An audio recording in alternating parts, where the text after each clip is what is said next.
All right, 1970 Buick Wildcat. All right, so we had a busted shock on this side, and I put on a new one. I don't know if I can even show you what I did now.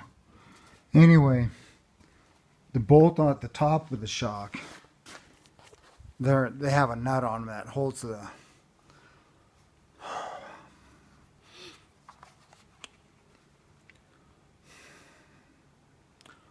well, it squishes a rubber deal, a bushing, all right? And the thing of it is, if you make them too tight, then the bushing's destroyed. And it doesn't serve any purpose because then there's, it can't move up and down and cushion your ride. So this time what I did is I put on a lock washer there in the nut that came with the shock, plus I added a lock nut so that this one won't come unscrewed, because that's what happened to the last one, and then it got all bent up. So that's what I did with that to keep that from happening. I put on a new one, a Monroe. Almost the exact same thing as what I got over here on the other side. Okay. Over on this tire, I put new drum brake pads, brake shoes they're called, on this one. The other shoes were completely gone. That's one of them right there, metal showing through. I also got a new adjuster screw for it, which turned out to be handy because getting it apart, I kind of bent up the one that was on there.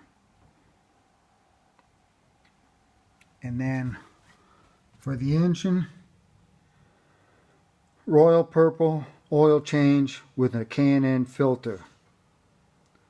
Alright, one more thing to note is these are studded snow tires. And yeah, the little buttons are not showing on the studs, but there's a lot of tread there. A lot of tread, see? Deep. And if you've been researching your tires, it's more than just the studs that make a difference.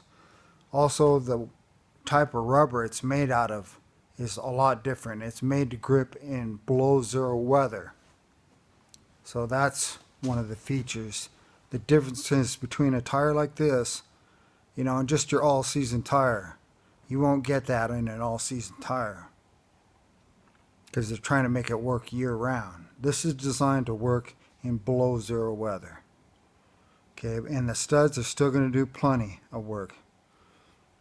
I'm not worried about that because I hear them. Still got to put, that brake was adjusted also. Still got to put them on the back. Got to raise up the whole rear end. See, here's one of the tires here. That's going to go on. But when I do that, I'll pick up the entire rear axle so that I can adjust the brakes when I do it. And I still got to check my rear differential, but I also did grease the suspension on the front of the car. So the car's being well taken care of. It's a brand new Rocket 350 and a Stage 2 Turbo 350 transmission. Probably only a few thousand miles on the engine, actually. So, wow. That's it from John Rudy at Rudy Racing. I'll talk to you later. Bye.